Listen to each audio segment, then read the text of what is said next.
It was 3:04 a.m. when the door burst open. Not knocked, not creaked, not even turned gently, just burst, as if it were still his house, still his rules, still his world.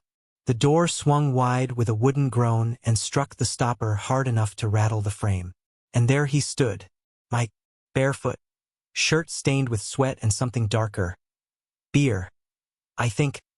Eyes red, breath sour, chest rising and falling with the swagger of a drunk who believes he's owed something.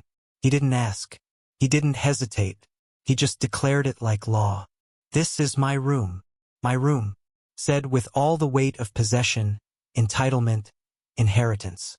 The words of a boy who knew, had always known, that no one would challenge him, not really. "I always get the balcony." His tone was lazy, not defensive, not confrontational. Lazy, like the outcome was preordained and all he had to do was show up to collect. I stayed in bed, my back stiff, half upright on the pillows. My phone blinked 3:04 on the nightstand. The air conditioner hummed like a warning. I didn't move. I didn't speak. I just looked at him. He looked right past me. There was no question in his eyes. No awareness. Just assumption. He stepped forward, tracking sand across the white tile, dragging the stink of the beach and cheap vodka into the cold air I'd paid for. He tossed his phone onto the dresser. The screen lit up with a notification. "You up?" He yawned. "I'm not walking all the way to the back unit. I'm crashing here. Just slide over or something." I heard the elevator ding down the hallway. And then Kelly's voice. "Mike!" Soft, barely audible. She walked into the room a moment later. Barefoot, her hair tied back, wearing the old concert t-shirt she always slept in, from a band she swore she'd outgrown. She wasn't alarmed. She wasn't even surprised. She looked like someone who had expected this. "Mike, come on. You're drunk." He collapsed onto the bed beside me like he hadn't heard her. His legs sprawled wide. He grabbed the remote and turned the TV on. ESPN. Highlights from a game I didn't watch. I looked at Kelly, waiting. She didn't look at me. She looked at him. "I'm not walking all the way back there," he repeated, louder now, speaking past her. "I'm not doing it. This is my room. It always is." And then she turned to me, her arms crossed, her mouth drawn. "Just let him have it," she said. "He's drunk. It's easier." Easier. That word landed harder than any punch. Not right, not fair, not sorry. Just easier. I waited for her to say more. I wanted a reason. I wanted her to acknowledge what this was. Not a drunk moment, not a slip-up, but a pattern. Another line crossed, another boundary left undefended. But she didn't say anything else. She just stood there, arms wrapped around herself, waiting for me to comply. And that's when I understood it wasn't about Mike. It hadn't been about Mike for a long time. It was about her. She was tired. Tired of parenting. Tired of conflict. Tired of picking sides. And in that fatigue, she always picked him. Because it was easier. I stood. Slowly. Deliberately. No raised voice. No slam drawer. No drama. Just action. I pulled my suitcase from the closet. I placed it on the luggage rack. I began packing. Mike didn't even look up. "Don't forget the phone charger," he muttered. My hands were calm, but my chest was a furnace. Each shirt I folded was another compromise I'd made. Each pair of socks another slight I'd swallowed. I zipped the bag and glanced at Kelly again. She didn't move. "Are you serious?" I asked quietly. She shrugged. "He's drunk. You know how he gets. I'm not going to fight with him at 3 in the morning. I planned this trip for us," I said. She didn't answer that. Maybe she couldn't. Mike rolled onto his side. "Can you guys just take this somewhere else?" Jesus. I picked up the suitcase and walked past Kelly. Our shoulders almost touched. I didn't say anything. Neither did she. The hallway was quiet. Dim. The carpet swallowed the sound of my steps. I passed doors with sleeping families behind them. People who had come here to rest. People who hadn't been displaced from their own plans. The elevator chimed. The metal doors opened. I caught my reflection. The hollow eyes, the unshaven jaw, The man whose name was on every booking but whose presence no one defended. I stepped into the lobby. One staffer behind the desk, typing with one hand, scrolling his phone with the other. He looked up. "Good evening, sir. Can I help you?" "I need to check out," I said. He blinked. "Checking out? At this hour?" "Yes." He looked confused. "Is there an issue with your room?" "No," I said. "I just won't be staying in it." "Would you like to transfer it to another guest?" "No. I'd like you to remove my name from the reservation. And from all the bookings, the excursions, the car rental, everything." He hesitated. "I should let you know that some of those are non-refundable." "I know." He tapped keys, printed a sheet, slid it toward me. I signed. The ink bled slightly into the paper. That was the end of it. I walked outside with my suitcase. The Florida night was heavy with salt and humidity. The moon hung low over the marina. Boats rocked gently, tied down, safe. Unlike me, I didn't know where I'd sleep. Maybe the car, maybe another hotel.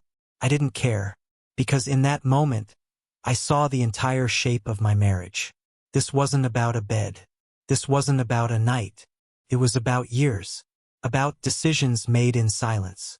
About what a man becomes when he trades dignity for peace, and no one notices the cost. It wasn't the intrusion that broke me. It was her approval of it. Not direct, not explicit, but approval all the same. Inaction is approval. Silence is agreement. Shrugs are confessions. And in that moment I knew. This wasn't my family.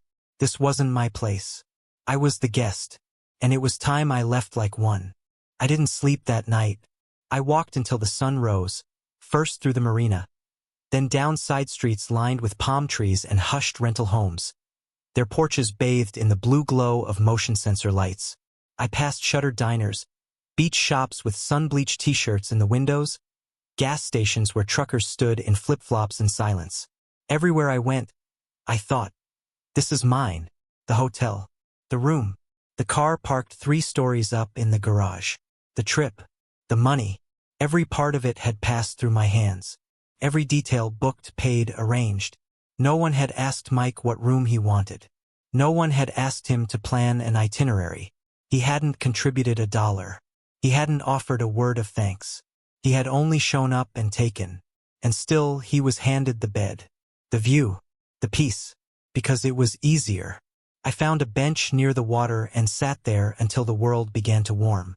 The horizon bled orange and gold, and boats moved slowly through the inlet, their engines murmuring, their wakes slicing long, quiet lines across the surface of the bay.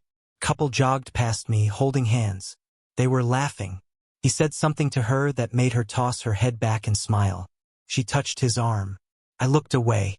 Around 6, I walked back to the hotel, not to return, but to finish what I had started. The lobby was still mostly empty. The night clerk was gone, replaced by a woman in her 30s who greeted me with a rehearsed smile. I asked for a copy of every reservation still connected to my name.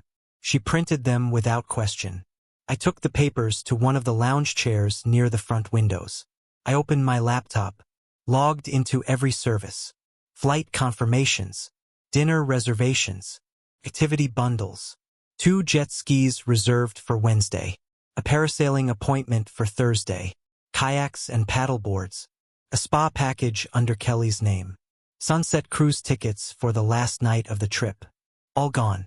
I clicked through each line, canceling one at a time, watching the screen refresh, the totals reset. The confirmation emails pinged one by one into my inbox, and I left them unread.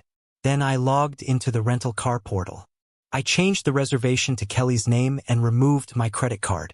Then I opened the bank app. I had prepaid the majority of the vacation, but not all of it. Some of the excursions were set to autobill after completion. I transferred funds out of the travel account and froze the card. Then I texted my accountant to flag any charges from the St. Petersburg area. By 7:03 a.m., I was a ghost. Not gone, just erased. My name, my number, my wallet removed from the vacation, from the trip, from the convenience, and not a single word of it said aloud. I didn't slam a door. I didn't leave a note. I didn't throw a scene in the lobby. I didn't call Kelly, didn't text, didn't check the hotel app to see if the room key had been used overnight. I didn't wonder if she had taken the couch or shared the bed, because I already knew.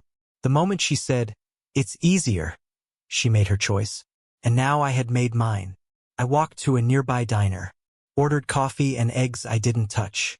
I sat by the window and watched families trickle in, still smelling of sunblock and sleep, dragging tired toddlers and plastic beach toys behind them.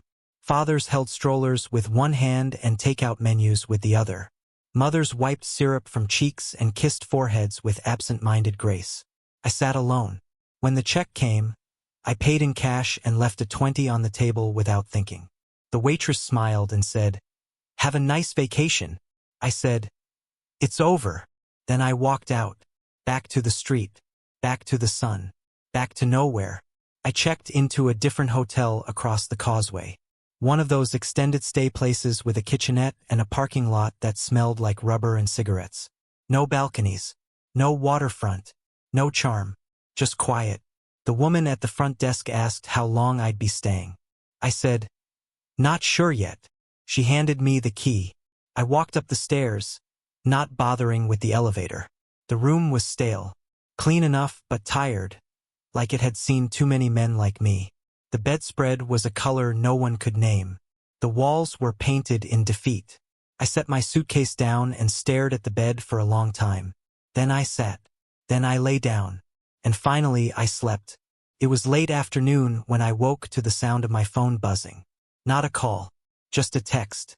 From Kelly. "Where are you?" No greeting. No "I'm sorry," just the question. I let it sit for a while. Then I typed back out. 5 minutes later, another text. "Mike is confused. We thought you just went downstairs. Everything's canceled. What's going on?" I didn't answer. 10 minutes later. "Did you do this?" I turned the phone over and let the screen go black. Let her sit with the silence. Let her wonder what it felt like to be met with absence.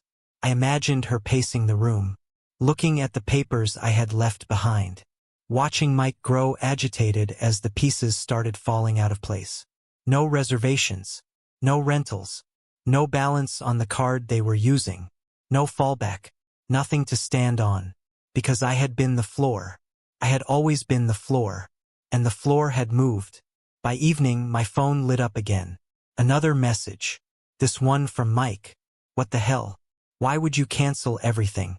That's messed up." I read it twice. Then I deleted it. I ordered takeout. Ate alone. Turned the TV on but didn't watch it. The room smelled like old bleach and microwave dinners. Felt right.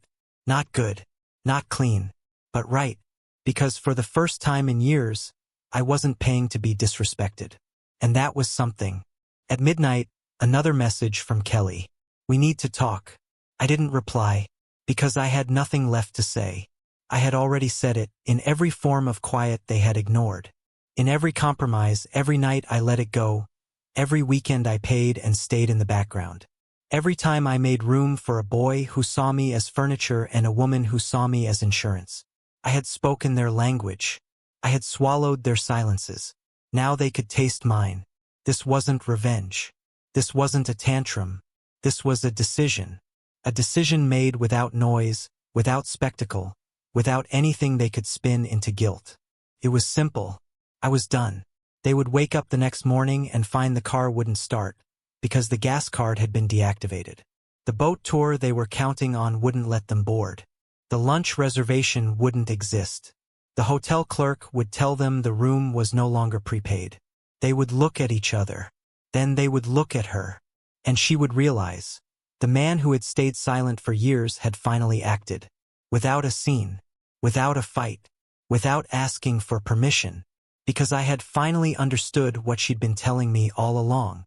When she said, "It's easier," what she meant was, "I will always choose ease over you." And now I had chosen myself. No announcement. No confrontation. Just quiet subtraction. By morning, the engine of comfort had stalled. Started slow, the way real consequences always do. Not with screaming or slamming doors, but with confusion. Quiet, creeping, unfamiliar. like waking in a house you don't recognize, even though your name is on the lease. At 7:21 a.m., I knew they'd be waking up. Hotel air always dries the throat. Mike would be reaching for water, hungover, groggy, annoyed by the lack of blackout curtains. He'd stretch, curse softly, ask for aspirin, and then, only then, realize something felt off. The television would still be on from the night before. ESPN reruns, no sound.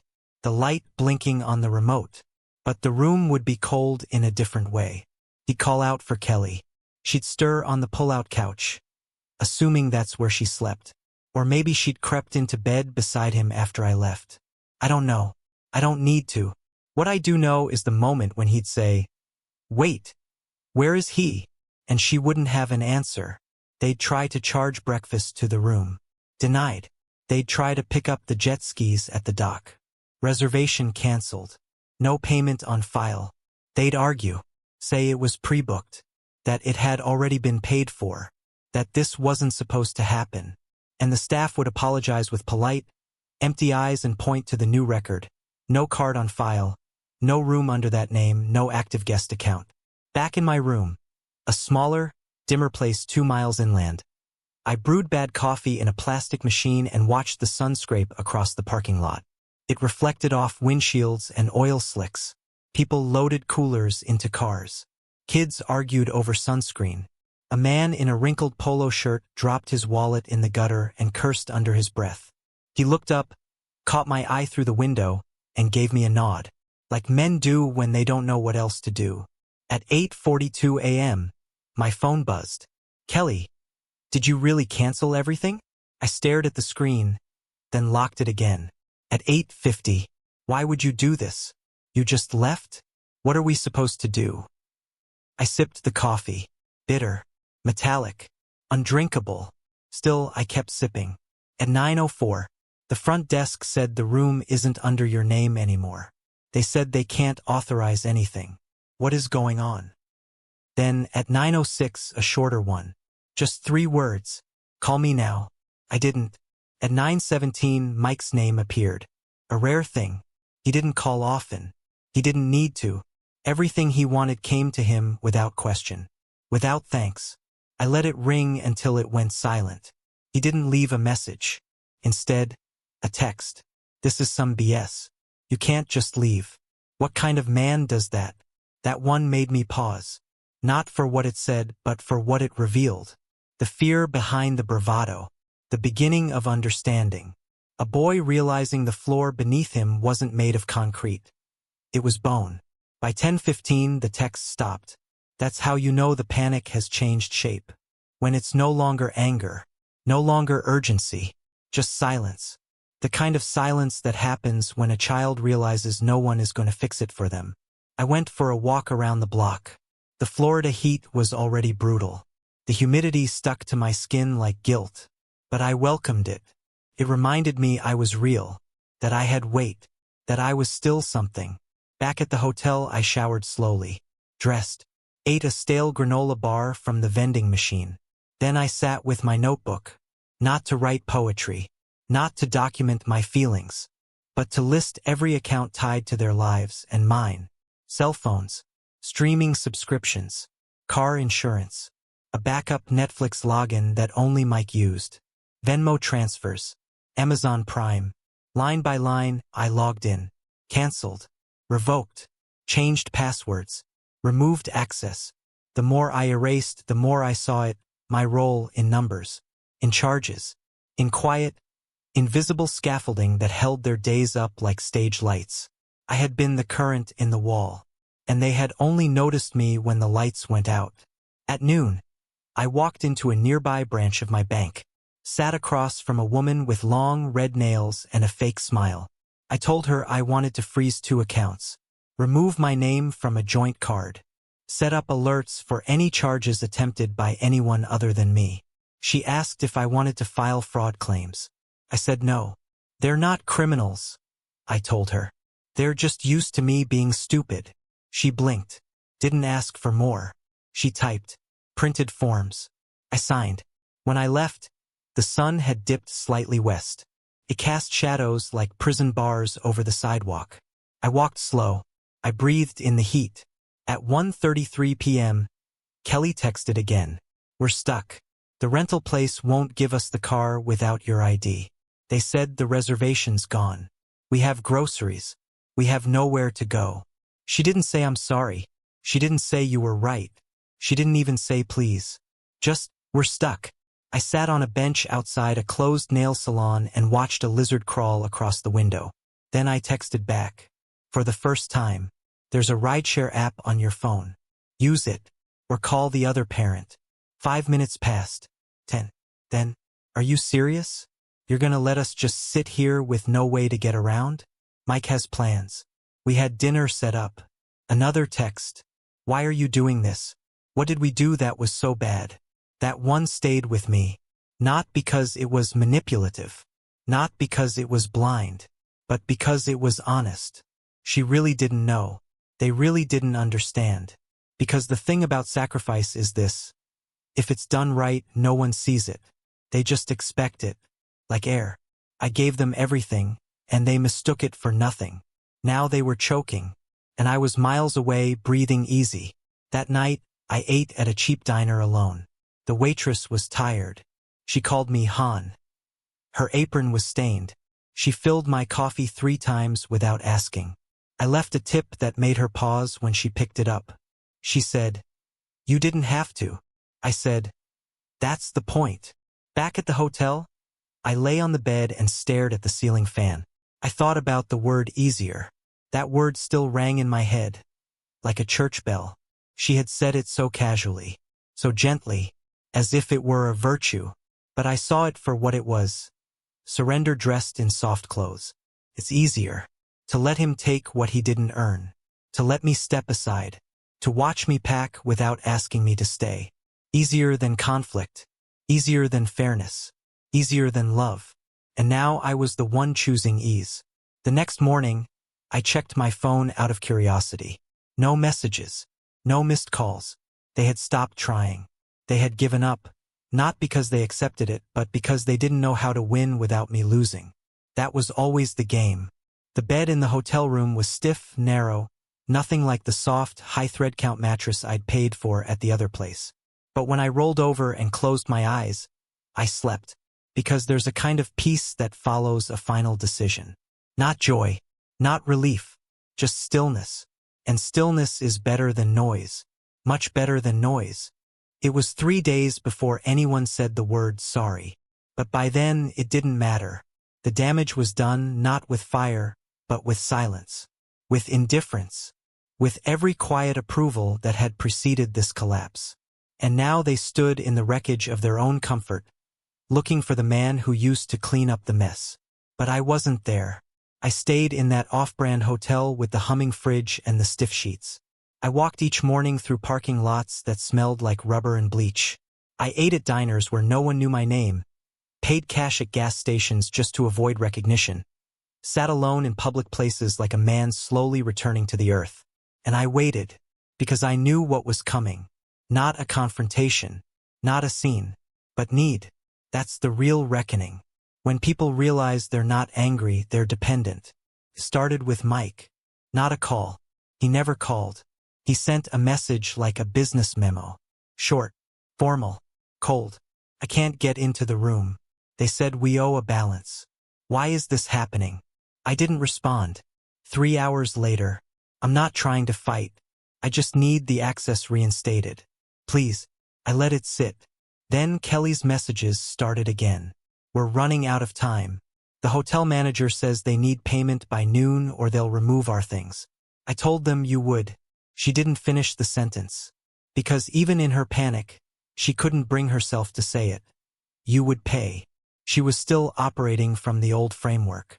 Still believing the structure would hold. That I'd come back. That I'd cave. That the man I'd been for 10 years, reliable, invisible, available, would snap back into place like nothing ever happened. But that man was gone. That man had walked out of the hotel room at 3:06 a.m., dragging a suitcase and the last piece of his self-respect. They checked out later that afternoon. Kelly didn't say where they went. I imagined a cheaper hotel. One without balconies. One where the doors stuck and the faucets rattled. She hadn't traveled alone with Mike in years.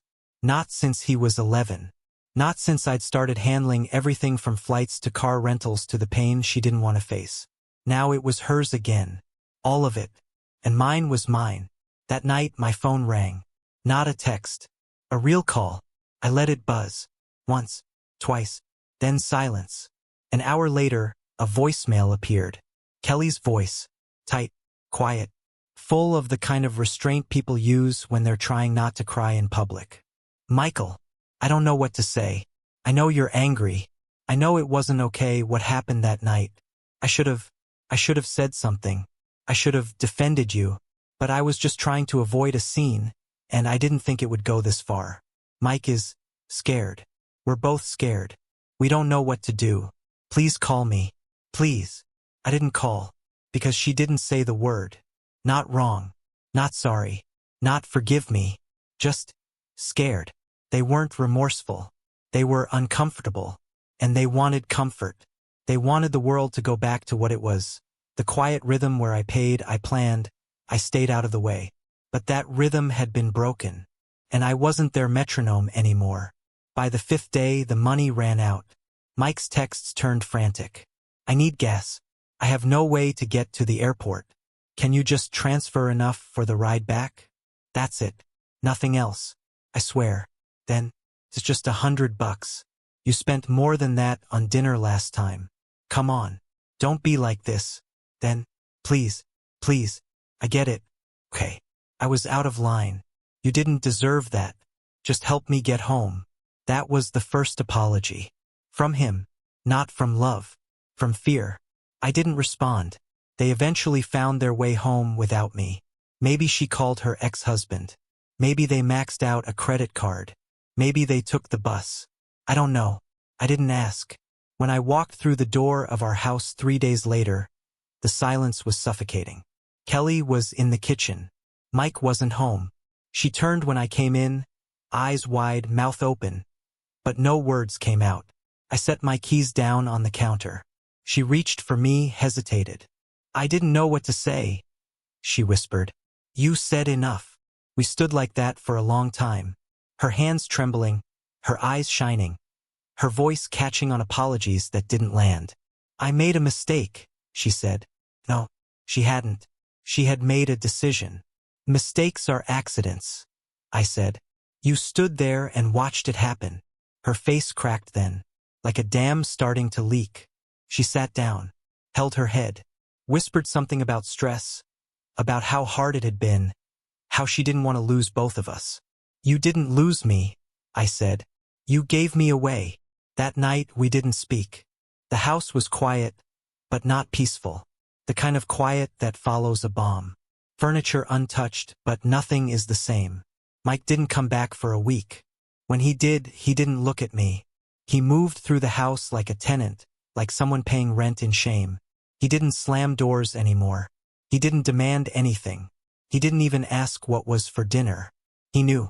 He'd tasted the world without the man he used to ignore. That's what they never tell you about consequences. They don't shout. They whisper. By the end of the month, I had rerouted every bill. Cut every tie. Every card that once fed him, canceled. Every subscription, closed.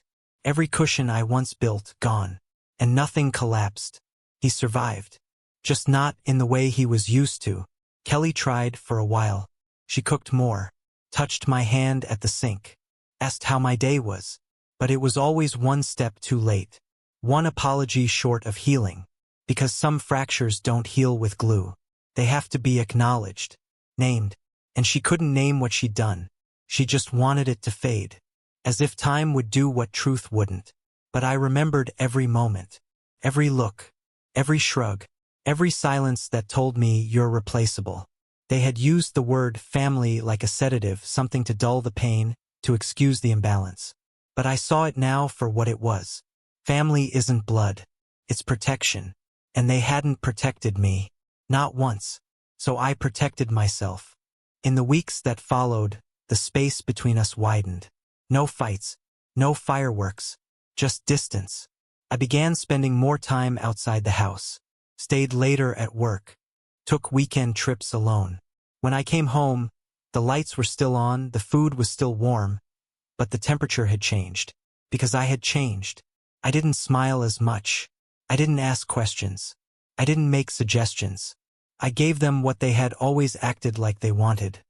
Nothing of me. And I waited to see if they noticed. They did.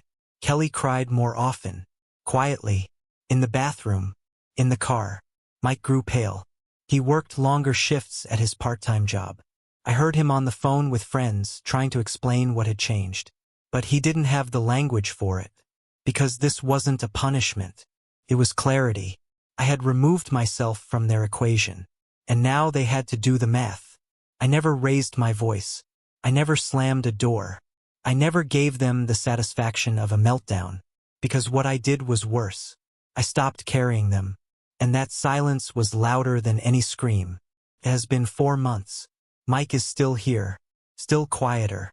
Still learning how much life costs when you don't have a man you refuse to respect footing the bill. Kelly is still trying.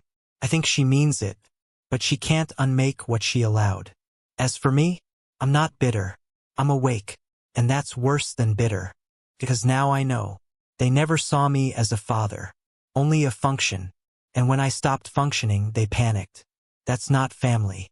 That's dependence masquerading as love. So now I ask you, not as a villain. Not as a victim, but as a man who finally acted. Was I wrong to leave?